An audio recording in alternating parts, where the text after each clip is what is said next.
What's up everyone, Terraquake here, and welcome back to our Pokemon Silver walkthrough. In the last episode, we made it here to Fuchsia City, and there really wasn't much going on, so we just headed straight inside the gym, defeated Janine, and got our 12th gym badge. And now we are going to head east of Fuchsia and work our way back towards Lavender Town because we need to get to sort of that Lavender Town, Cerulean City, kind of the northeast part of Kanto, in order to unlock the entirety of the region. So yeah, let's get a move on then by starting here on Route 15. And let me make sure, looks like my team is set. We are ready to go. So yeah, right there's a PP up, but you'll need cut, and you can't reach it until you like get through, you know, most of this route. You kind of have to loop all the way back around. But yeah, there's a lot of school boys and school girls and a teacher on this route too. I guess, you know, they're taking some kind of field trip, which is honestly kind of cool to see. Like, it's good that, you know, trainers in the Pokemon world kind of have a life instead of just standing around like most NPCs do in these games. But yeah, this kid right here, he's got a pretty powerful team. Xatu and Alakazam is coming up.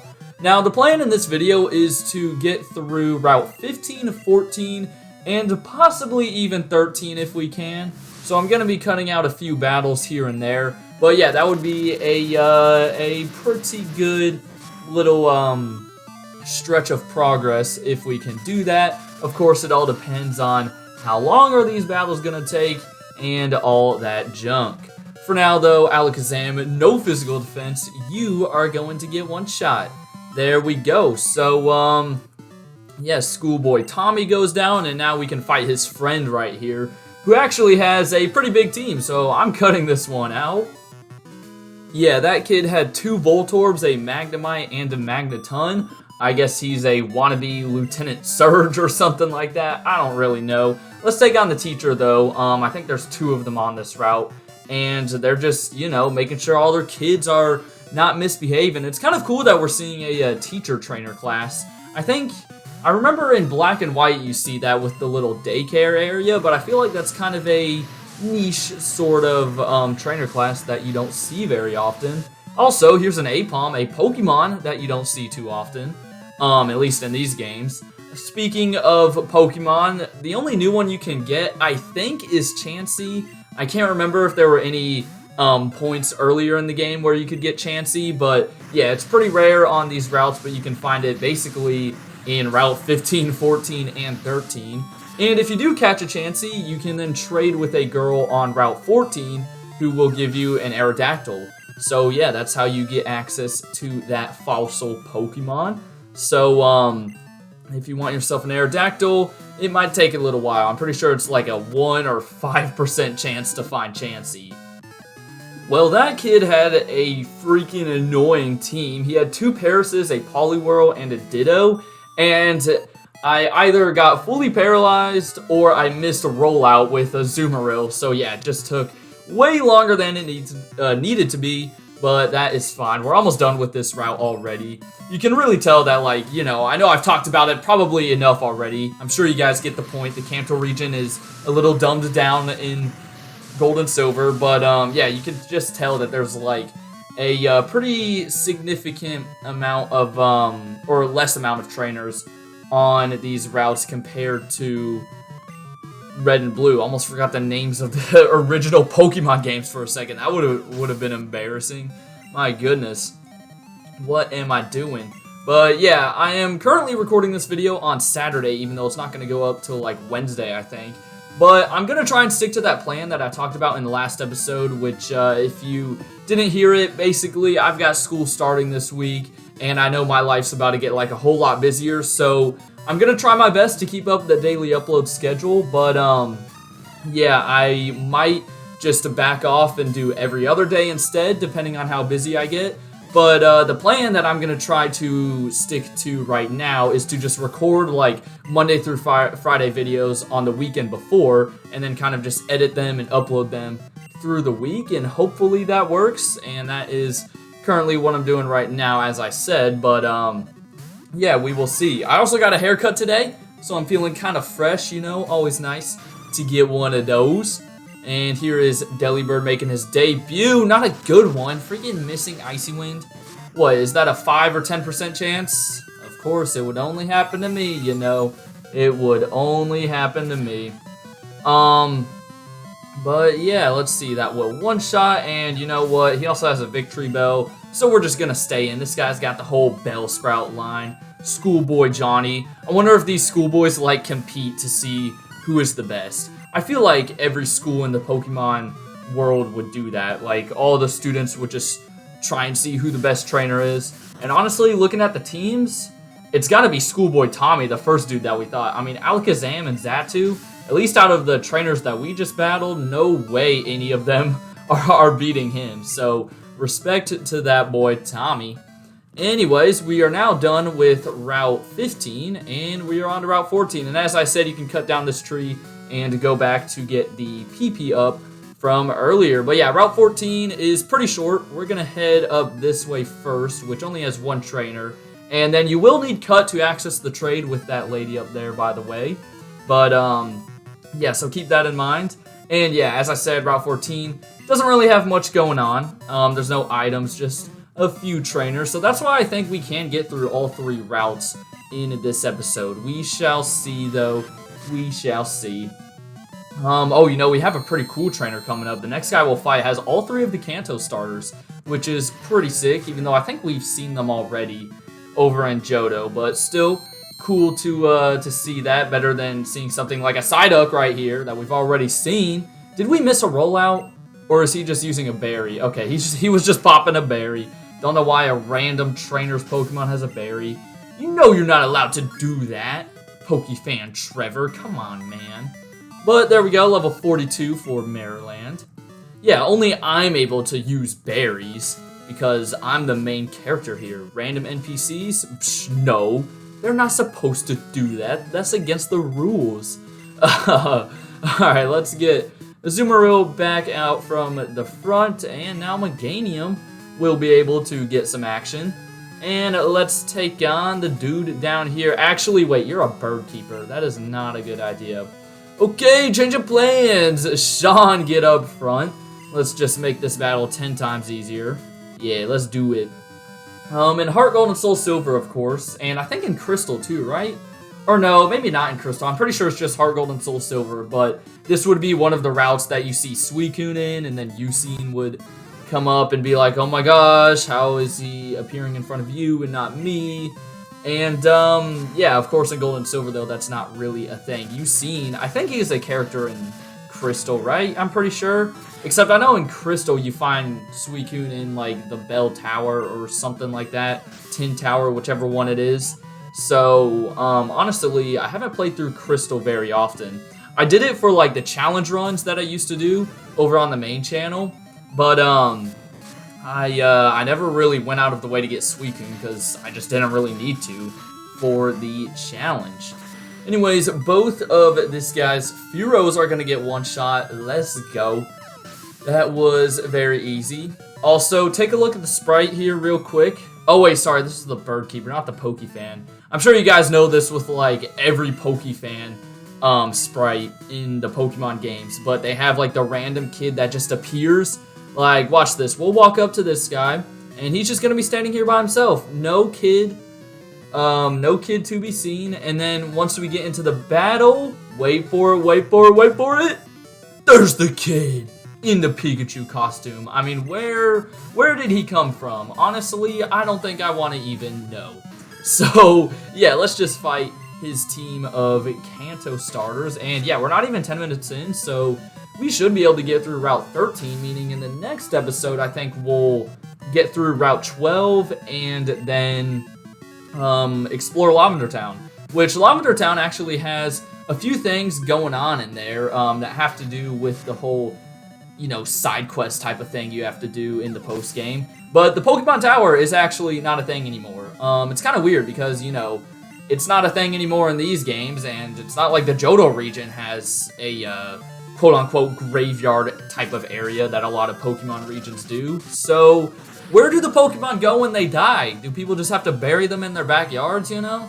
That'd be pretty sad. I wouldn't want to, like, go out in my backyard knowing my good old Turtwig is buried back there or something. I don't know, man. It just seems sad.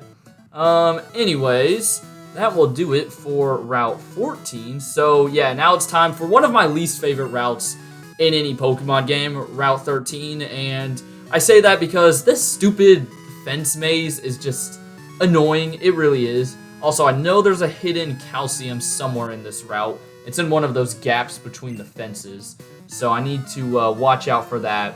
But yeah, this route is incredibly annoying just because I swear I always run into dead ends or something. Luckily, we have a hiker right here who just has a bunch of ground and rock types. So, Pear, this is a job for you, my boy. Get your Razor Leafs going because the leaves can kill Pokemon in these games. Yeah, that just makes total sense. Hey, how about we talk about more Scarlet and Violet real quick? I'm not sure if I've mentioned who my favorite Pokemon out of the new generation is so far, but for me, I think it's gotta be Titan, that new ice type that's like part whale. You know, it's basically a whale walking around on land, and I just think it looks so cool. For the starters, for now, I'm gonna go with Fuecoco for sure, but of course, we haven't even seen the middle evolutions, let alone the final, so I'm not sure. That could change depending on how these Pokemon evolve, but definitely let me know in the comments what your favorite Pokemon is so far from Generation 9. Also, we are going through this post-game a lot quicker than I thought. I kind of just forgot how much less there is in Kanto as opposed to the original games. So yeah, I mean, we're already 4 gym badges down, and really, once we get through this stretch of routes, we'll probably be able to collect, like, the Cerulean, the, Pewter, and Cinnabar, and I guess Viridian, too. So basically, the last 4 gym badges will all come within, you know, less than a few episodes of each other. And then before you know it, we're going to have to be battling Red, which I'm very worried about, because you can see my levels. We are in the low 40s currently. That is nowhere near enough to defeat Red, and if I had to guess, my team might make it to level 50 by the end of the 8th gym, but I don't know. They might not. So I'm not sure what I'm gonna have to do. I might have to do a little bit of grinding, or I might have to just cheat in some rare candies because, you know, I can do that. And honestly, once I'm at that point in the game, you know, towards the end of this walkthrough, I'll be in the middle of the school year. So I don't know if I'll have time to be able to grind my Pokemon up like 20 levels. But then again, I do want the challenge. So maybe I don't do any grinding. Maybe I just level them up a little bit, try and keep it fair. I'm not sure what I'm going to do yet. We will find out though. For now, let's take on a Pokefan Alex, who has a pretty cool team because I guess he is all about the king. He's all about that king mentality. He has a Nidoking, Slowking, and Seaking. I wonder if there's any other Pokemon. Oh my gosh, another trainer with a berry? What are we doing out here? But yeah, are there any other Pokemon with King in their name, like literally K-I-N-G? Or is that just Generation 1? And Slowking, who's Gen 2? I don't know. I'm sure there is. I'm not too good with, like, Gen 6 and onwards. Not sure if I've talked about this on this channel, but if you've seen me on the main channel, I've mentioned a couple of times that Gen 6, 7, and 8 are just not my strong suit. I mean, there's some Pokemon that I just still don't know, even though Gen 6 came out almost 10 years ago. Can you believe that, guys? 10 years ago, X and Y came out. Almost 10. I mean, it's still 2022, but we are less than, like, 6 months away from 2023, so dude, time is just flying, man. Time really do be flying. It is unfortunate. Anyway, Scout did a good job in that battle. So, yeah, we will continue on through the annoying route of fences. And I think, gosh, why did my throat just cut me off right there? Oh my gosh. But, yeah. Anyways, I think this is the guy that has the 6 Pikachus. Let's see. Yeah, like, if this route wasn't annoying enough, there's this guy. Alright, so I just saved you guys, like, 5 minutes of your life right there. Anyways, let me check these gaps. There's a calcium somewhere. I know it. Okay, it might be to the right of that sign then. Let's find out. Come on, I know it's here somewhere. Oh my gosh. Don't tell me. There it is. Okay, I knew it. Oh, we don't even have any space. Great, that was just not worth it whatsoever. Alright, so these are the last two trainers here on Route 13. Both of them are just bird keepers. But, yeah. I don't know why my throat just, like, cuts me off sometimes in mid-sentence. I don't get it. Like, I would just be trying to say something, and then I just stumble over my words or something like that. I understood it when, you know, I was a little sick. What was that, about 2 weeks ago? When I lost my voice and I tried recording, like, those 3 episodes, which I ended up, like, successfully recording them. But, shoot, my voice just was gone. I did not feel 100%. But I definitely wanted to keep up the daily upload schedule. But yeah, I just don't know why. I stumble over my words so often. And I've been doing this whole YouTube thing for almost 3 years now, if you count my main channel. So I feel like I should be better at it, but unfortunately I'm just not. So that stinks. Alright, here we go. Last trainer on this route. He's just going to have some more flying types. So should be no problem for Piney right here, who has a rollout. As long as we don't miss any, we should get through here just fine. I'm sure now that I said that, though, we will miss some. Let's find out. Okay, no, we landed it. He still has one more Pokemon, so don't get our hopes up. Looks like we will level up after this fight, too, so that's always good. Oh, and also, I was thinking about it during that Pikachu battle. But, yeah, after we defeat Blue and stuff, I might go back and hunt like all the rare candies that I can. I'll just like search up a video or something off camera. And I was thinking that is the time when I will go get Ho-Oh, because we still have to do that. Of course, we don't get the Rainbow Wing until, I'm pretty sure it's Pewter City in these games. But yeah, I'm thinking that would be a nice little break from the action to go hunt down one of the last legendaries that we can get in these games. But yeah, there we go. We took down the Bird Keeper, meaning all that is left for us is Route 12, aka the Silence Bridge, and then we will be at Lavender Town. So that's the area that we are going to cover in the next part. But for now, have a great rest of your day. I hope you guys enjoyed, and until next time, deuces.